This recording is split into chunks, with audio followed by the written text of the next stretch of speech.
Bonsoir mes amis et bienvenue dans cette nouvelle étape de notre voyage à travers la littérature russe. Ce soir, on plonge dans L'Adolescent de Fiodor Dostoïevski. Un roman peu connu du grand public, mais qui explore ce vide qu'on peut ressentir quand on a grandi sans repères solides. L'Adolescent, c'est l'histoire d'un fils, nommé Arkady Makarovitch Dolgorouki, qui cherche son père. Ou plutôt qui court après l'image d'un père qu'il côtoie, mais qu'il ne connaît pas vraiment. Et cette quête consume cet enfant. Mais est-ce que Arkady cherche vraiment un père? Ou bien cherche-t-il simplement à devenir quelqu'un? Et jusqu'où on est prêt à aller pour guérir d'une enfance manquée? Dans cette vidéo, on présentera d'abord brièvement l'auteur et le contexte historique du roman, puis on introduira l'intrigue, non pas pour en faire un résumé, mais pour comprendre ce qui anime Arkady. Enfin, on se penchera sur la psychologie de ce jeune homme, à travers 3 thèmes clés. Le rapport au père, la quête d'identité et l'ambition sociale. Et comme toujours, on tentera de voir ce que ces questions disent de nous aujourd'hui. Je vous rappelle aussi qu'on avait déjà parlé d'un autre grand roman de Dostoïevski sur la chaîne, L'Idiot, dans une vidéo en duo avec Laurent. Je vous mets le lien dans la description ci-dessous si vous souhaitez le découvrir.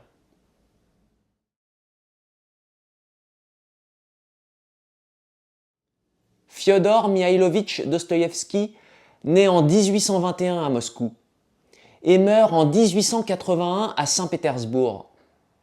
Il est l'un des plus grands écrivains russes du XIXe siècle, connu pour ses romans monumentaux comme Crime et Châtiment, Les Frères Karamazov, L'Idiot et bien d'autres. Il écrit L'Adolescent en 1874 et le publie en 1875, à une époque marquée en Russie par les réformes du tsar Alexandre II. J'en ai déjà parlé dans cette série sur la littérature russe, et notamment l'abolition du servage en 1861. C'est aussi une période de changement idéologique. Populisme rural, nihilisme urbain, des courants qui s'affrontent et qui vont préparer le terrain pour la révolution du siècle suivant. L'Adolescent est un roman tardif de Dostoïevski, situé entre Les Démons et Les Frères Karamazov. Sans entrer dans le détail de sa biographie, rappelons que Dostoïevski lui-même avait traversé de nombreuses épreuves. L'exil en Sibérie, les deuils familiaux, une addiction au jeu, des crises d'épilepsie aussi, des épreuves qui lui ont donné une lucidité unique sur l'âme humaine. Comme dans ses autres grands romans, Dostoïevski aborde des thèmes majeurs. Le rapport au père, la quête d'identité, l'ambition sociale, le besoin de reconnaissance. Autant de mouvements intimes qui consument Arkady Dolgorouki. Et cette fois, l'auteur adopte un angle particulier, celui de ce jeune homme. Un jeune homme qui raconte son histoire à la première personne.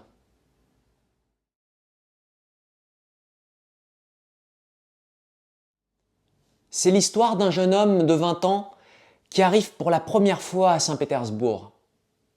Un jeune homme qui porte le nom d'un homme qu'il n'a jamais vraiment connu et qui n'est pas son père biologique. Ce jeune homme s'appelle Arkady Makarovitch Dolgorouki. Son père biologique, Versilov, est pourtant bien présent. Mais le problème, c'est qu'il n'est jamais vraiment accessible. Versilov est un homme insaisissable, un homme tout en contradiction. Il est brillant, il est charismatique, mais il est très instable. Un père qui fascine autant qu'il détruit. Arkady n'a pas eu d'enfance. Ou plutôt, il a eu une enfance morcelée, dispersée.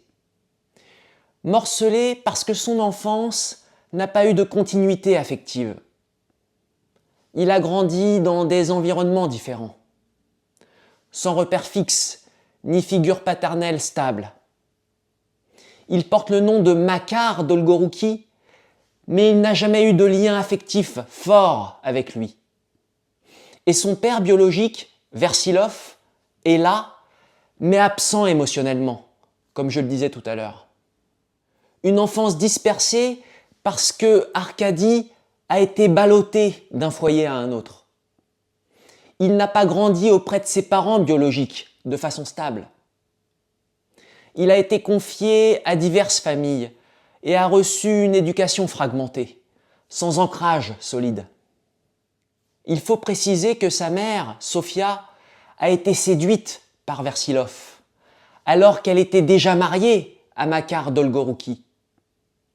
Arkady est né de cette liaison, en marge, sans être vraiment reconnu.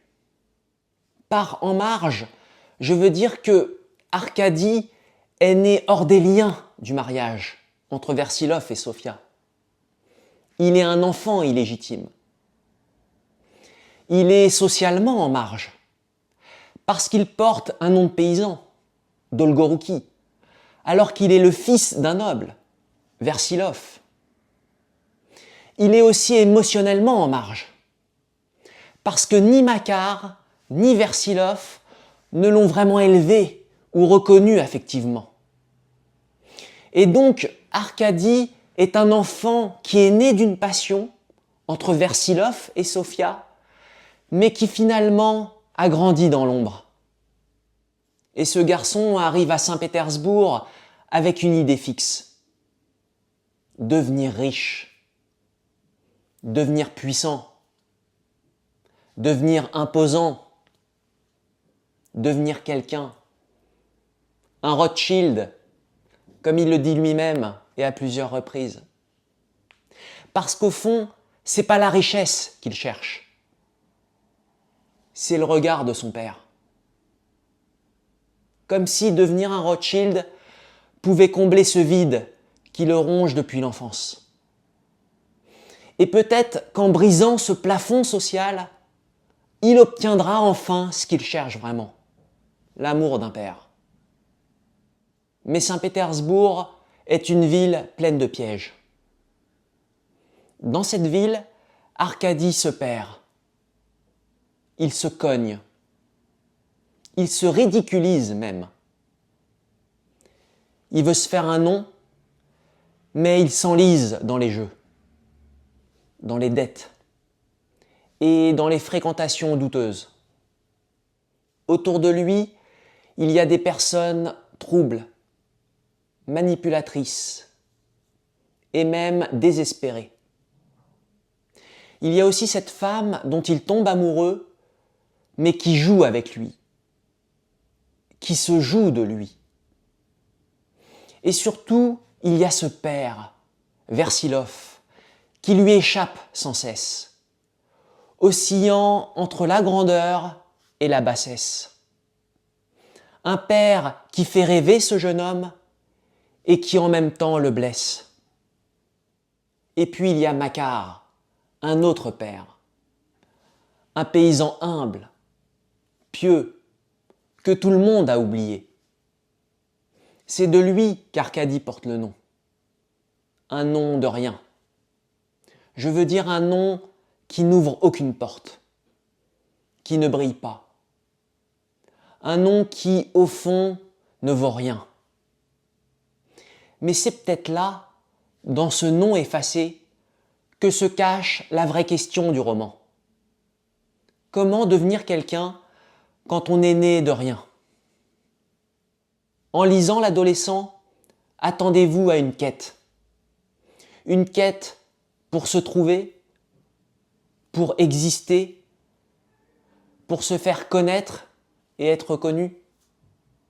Une quête qui passe par les illusions, par les faux espoirs et par des trahisons qui font mal. Et donc, Dostoïevski ne nous raconte pas une ascension, il nous montre un jeune homme qui rêve de grandeur, mais qui découvre surtout le vide, l'abîme.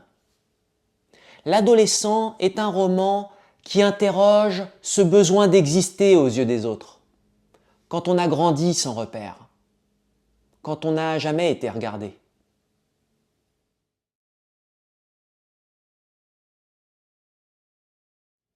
Arkady Makarovitch Dolgorouki est avant tout façonné par ses blessures familiales. Fils naturel d'un noble, Versilov, et d'une domestique, Sofia, Arkady souffre dès l'enfance de son statut d'enfant négligé, autant par son père légitime que par son père naturel. Il est aussi ballotté de pension en pension. Il est moqué par ses camarades. Et donc, il a grandi avec un sentiment d'humiliation sourde.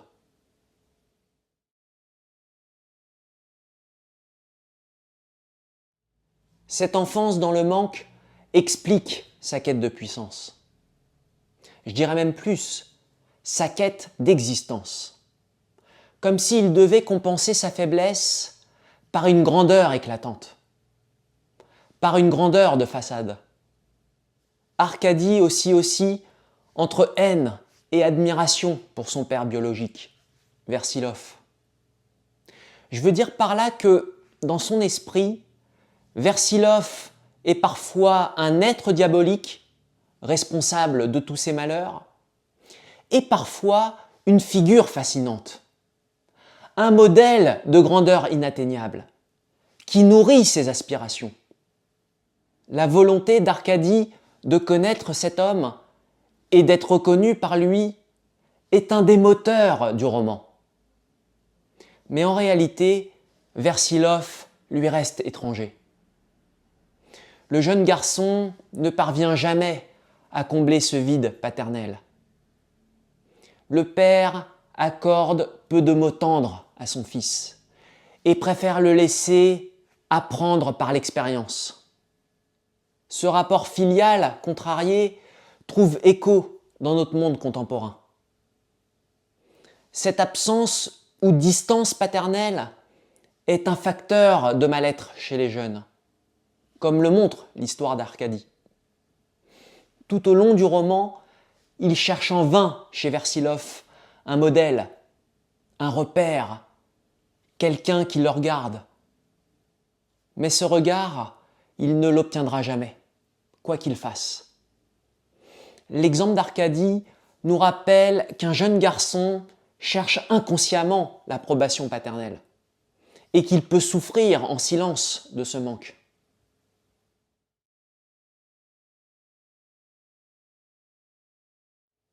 La quête d'identité d'Arkady est le deuxième grand thème. Solitaire et rebelle, il est en crise d'identité. Notons que l'adolescence et l'entrée à l'âge adulte sont précisément les périodes où on cherche son identité propre, son rôle dans la société. Arkady se sent né d'une union illégitime. Et donc, au fond de son cœur, il traîne la honte de ce statut. Son identité oscille entre deux univers sociaux opposés. D'un côté, le monde paysan, du nom de Dolgorouki qu'il porte, un nom lourd de modestie et de labeur, et de l'autre, le monde aristocratique de Versilov, où on brille, mais où Arkady reste un étranger. Et cette oscillation ne fait que renforcer son sentiment de ne pas savoir qui il est vraiment. Comme il refuse sa filiation paysanne, il en vient à mener une existence mondaine surfaite, ce qui reflète sa confusion intérieure et son refus de son origine sociale paysanne.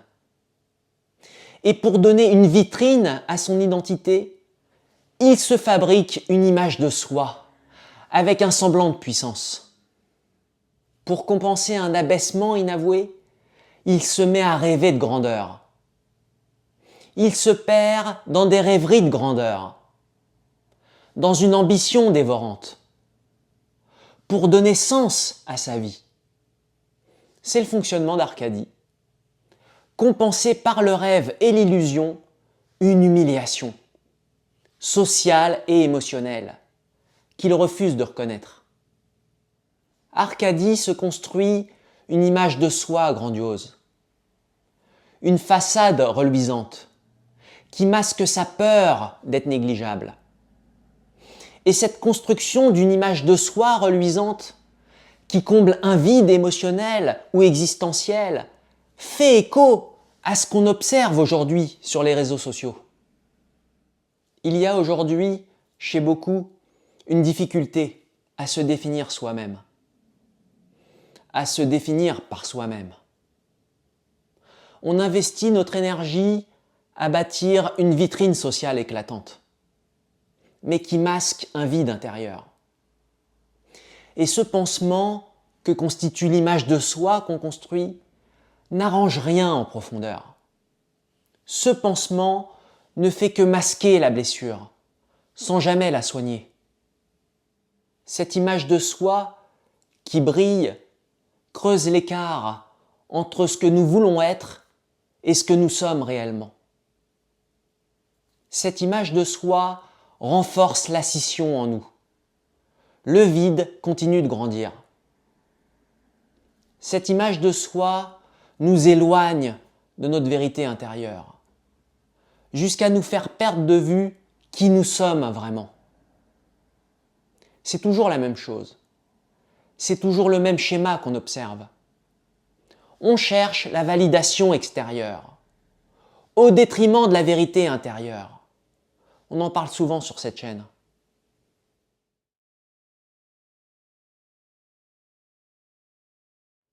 L'ambition sociale d'Arcadie mérite un focus particulier. Son ambition est de devenir riche et puissant, de monter au sommet social, comme un Rothschild.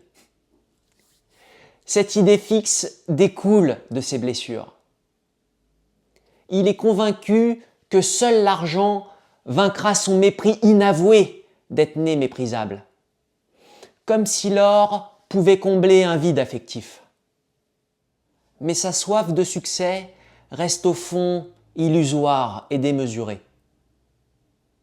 Il joue au casino, il s'endette, et ses rêves finissent par s'effondrer, comme un château de cartes. Son parcours montre la limite d'une ambition fragile. En vivant pour un idéal de fortune et d'existence, il se coupe des autres. Il s'enferme dans ses illusions. Et il sombre finalement dans l'échec. L'adolescent de Dostoïevski est une plongée dans les tourments de l'adolescence et de l'identité. Tourments qui motivent un élan d'ambition sociale, mais une ambition fragile, prête à s'effondrer. À travers Arcadie, le roman montre combien l'absence du père, le vide identitaire et la soif de reconnaissance peuvent désorienter une âme jeune et la laisser sombrer. Ce roman nous rappelle que tout ce qu'on refuse de voir finit toujours par nous revenir, un jour ou l'autre, en pleine tête, en plein cœur et dans la douleur. Je vous remercie de m'avoir suivi jusqu'au bout de cette présentation. Je vous dis à très bientôt sur la chaîne, dans une nouvelle vidéo.